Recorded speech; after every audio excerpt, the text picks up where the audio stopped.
آپ دنیا میں جہاں جاتے ہیں ابھی بھی آپ کے ہاتھ میں ایک تسبیح ہے, آپ یہ تسبیح گھماتے ہیں اور اس کے اوپر آپ پڑھتے کیا ہیں, اور یہ سورس آف انسپریشن بنا کیسے اور کیسے شروع ہوا؟ پڑھتا تو میں تو سمجھتا ہوں ساری تسبیح پہ درود شریف پڑھتے ہیں, میں تو یہ سمجھتا ہوں. درود ابراہیمی پڑھتے ہیں, اللہم صلی علی محمد. جی ضرور پڑھتا ہوں. جو بھی خاص طور پہ جب آپ صوفیزم کی طرف سے آتے ہیں, اسلام کی طرف, میاں بشیر صوفیزم کی, ہاں میاں بشیر, بٹ وہ سارا سب شروع ہوتا ہے نبی صلی اللہ علیہ وسلم. اس کے بعد آئی ہے سر تسبیح. بسم اللہ الرحمن الرحیم. السلام علیکم ناظرین, میرا نام ہے عثمان فیروز اور آپ دیکھ رہے ہیں سچ کیا ہے. ناظرین, آج کا سچ ایک سیاسی حقیقت ہے جس کے آشکار ہونے پر ہمارے وزیر اعظم لال, پیلے بلکہ نیلے ہو گئے تھے. اب کیا کیا اشارے خود ہی سے دیے جا رہے ہیں وہ آپ کو بتائیں گے تو پھر آپ بھی حیران رہ جائیں گے. عوام یہ جانتی ہے کہ جب سے خان صاحب نے ریحام خان صاحبہ کو چھوڑ کر شادی کی ہے پنکی پیرنی صاحبہ سے, تب سے خان صاحب جہاں کہیں بھی جلوہ افروز ہوتے ہیں ان کے ساتھ چاہے چاہنے والے ہوں نہ ہوں, کچھ کرے نہ کرے, تسبیح ان کے ہاتھ میں ضرور ہوتی ہے, وہ چاہے قومی اسمبلی کا اجلاس ہی کیوں نہ ہو. ناظرین, اب غور طلب بات تو یہ ہے کہ کچھ عرصے سے عمران خان صاحب نے تسبیح گھمانی بند کر دی ہے. اب اس کے پیچھے چھپا راز کیا ہے, یہ بہت ہی دلچسپ بھی ہے اور عجیب بھی.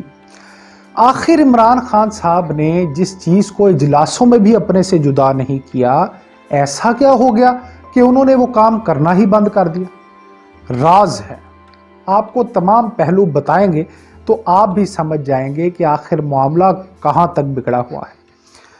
ناظرین, ہے تو یہ ایک نجی معاملہ, مگر بتانا اس لیے اہم ہے کہ ان کی اس بیگم یعنی جو پیرنی صاحبہ ہیں, ان کا اہم کردار رہا ہے سیاست کے حوالے سے بھی. بہت سو کی اطلاع کے مطابق محترمہ نے وظائف بتا رکھے تھے خان صاحب کو, جس پر خان صاحب مکمل طور پر عمل پیرا بھی تھے, اور جن جن کا نام لیا جاتا تھا ان کے ساتھ وہی سلوک روا رکھتے تھے جیسے ان کو گھر سے انسٹرکشنز ملتی تھی.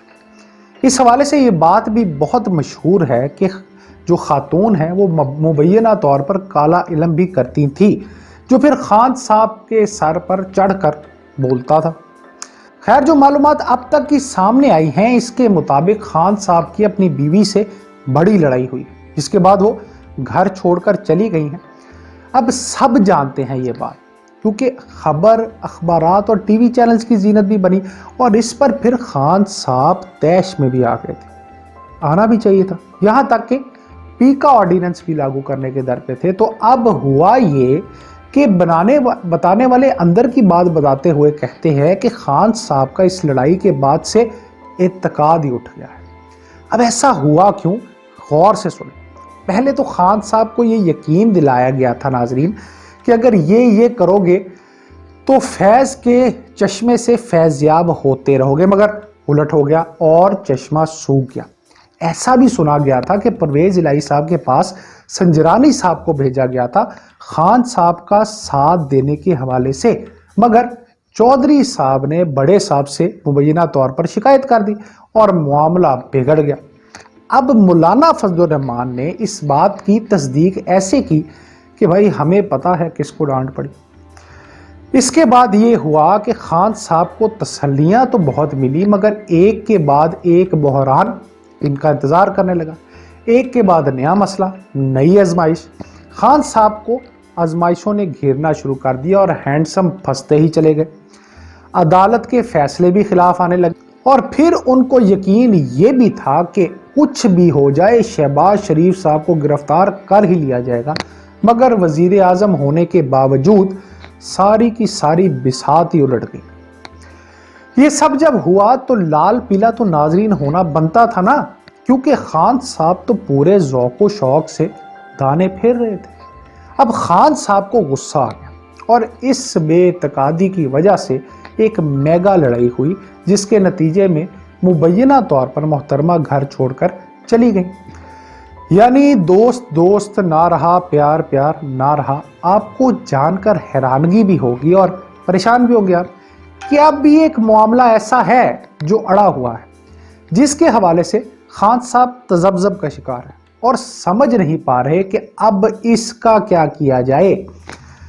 تو ناظرین، اندر کی باتیں بتانے والے کہتے ہیں کہ خان صاحب کو واضح طور پر یہ کہا گیا تھا کہ جس دن عثمان بزدار وزیر اعلیٰ نہ رہے تو وہ بھی وزیر اعظم نہیں رہیں گے۔ اب اس کے اشارے پر کبھی تو یہ کہتے ہیں کہ بزدار کہیں نہیں جائے گا، اور کبھی جب خیال آ جاتا ہے کہ باقی باتیں بھی غلط ہی ثابت ہوں تو پھر ناظرین قربانی دینے کو تیار ہو جاتے ہیں۔ یعنی سمجھ نہیں آ رہی اس وقت کہ جائیں تو جائیں کہاں۔